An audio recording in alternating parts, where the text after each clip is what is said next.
Hi friends, কেমন আছো সবাই? দ্য কুকিং উইন্ডো চ্যানেলে তোমাদের স্বাগত জানাই। এখন তো কাঁচা আমের সিজন চলছে, তাই আমরা চেষ্টা করি এই কাঁচা আমগুলোকে সারা বছরের জন্য আমরা কিভাবে সংরক্ষণ করে রাখতে পারি, তাহলে আমরা বছরের অন্য সময়েও কাঁচা আমের টেস্ট ফিল করতে পারবো। তো আমসত্ত্ব হচ্ছে তার একটা অন্যতম উপায়। আমসত্ত্বটা বানিয়ে রেখে দিলে পরে আমরা যে কোনো সময় টমেটোর চাটনিতে বা পেঁপের চাটনিতে এটা ব্যবহার করতে পারি।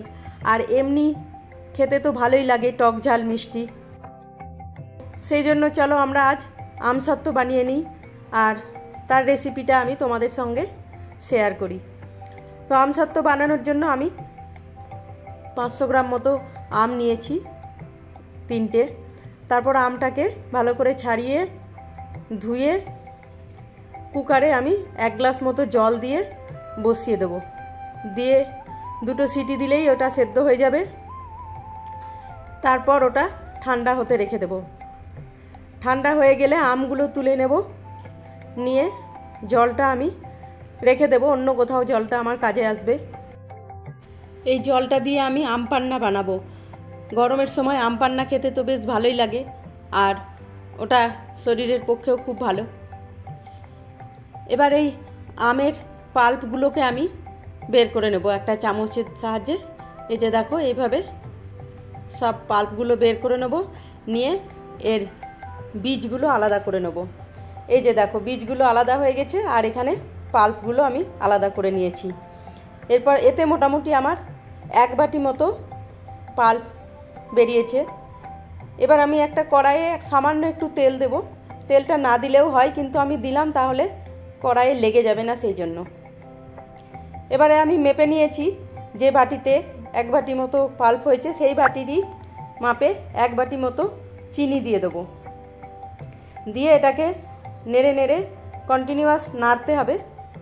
নেড়ে নেড়ে এটাকে আমি চিনিটা গলিয়ে নেব, আর তারপরে একটু ফুটে ফুটে চিনির রসটাকেও পুরো শুকিয়ে নিতে হবে।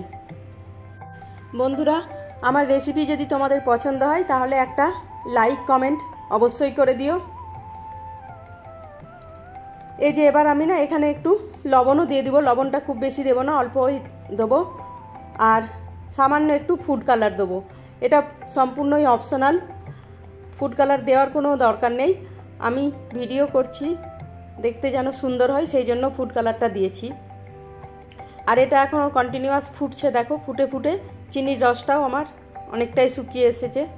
আর এবার এতে একটু আমি লঙ্কা দিয়ে দিলাম। এখানে যদি তোমাদের কাছে কাঁচা লঙ্কা থাকে সবুজ, তো সেটাই দিও। সবুজ লঙ্কা দিলে কালারটা আরও সুন্দর হয়ে থাকতো। আমার কাছে ছিল না, তো লাল লঙ্কাটা দিয়েছি, তো লালে সবুজে মিক্স হয়ে একটা অন্য কালার চলে এলো। আর তারপরে আমি ওপর থেকে একটু 5 ফোড়ন ভেজে গুঁড়ো করে দিয়ে দিলাম। 5 ফোড়ন ভাজা গুঁড়ো করে রেখে দেবে সবসময়ই, যে কোনো চাটনিতে দিলেই খুব ভাল লাগে এটা। এবার এটা আমি একটা থালাতে তেল বুলিয়ে তার উপরে ওটাকে পুরো ভালো করে ছড়িয়ে দেবো। নতুন বন্ধুরা যারা আমার এই ভিডিও দেখছো, তাদের কাছে আমার রিকোয়েস্ট, চ্যানেলটা অবশ্যই সাবস্ক্রাইব করে নিও, তাহলে আমি যখনই নতুন কোনো ভিডিও দেবো তোমাদের কাছে নোটিফিকেশান চলে আসবে। তোমরা যারা রোজ আমার ভিডিও দেখো, লাইক করো, কমেন্ট করো, তাদের সকলকে আমার অসংখ্য ধন্যবাদ। তোমরাও কি কাঁচা আম এইভাবেই সংরক্ষণ করে রাখো, না ম্যাঙ্গো মোরব্বা, ম্যাঙ্গো ক্যান্ডি, আমচুর এইরকম করে সংরক্ষণ করে রাখো? কমেন্টে আমাকে অবশ্যই জানাবে।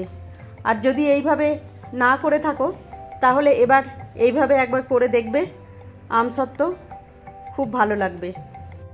এই যে দেখো কি সুন্দর হয়েছে, তাই না? এটা আমি থালায় ঢেলে দেওয়ার পর 2 দিন ফ্যানের হাওয়াতে রেখেছিলাম। 2 দিন পর এটা এরকম পাঁপড় তৈরি হয়ে গেছে। এবার এটাকে আমি পিস পিস করে কেটে গোল গোল করে রোল করে রেখে দেব। তোমরা যদি চাও তাহলে এটা স্কোয়ার শেপে কেটে স্কোয়ার শেপেও রেখে দিতে পারো, সেটা তোমাদের যেমন ইচ্ছা তোমরা সেইভাবেই রাখতে পারো। আমার এই রেসিপিটা কেমন হয়েছে তোমরা কমেন্টে অবশ্যই জানাবে। রেসিপিটা পুরোটা দেখার জন্য অসংখ্য ধন্যবাদ। আজ তাহলে এই পর্যন্তই। কালকে আবার দেখা হবে নতুন একটা রেসিপি নিয়ে। তোমরা সবাই ভালো থেকো। বাই।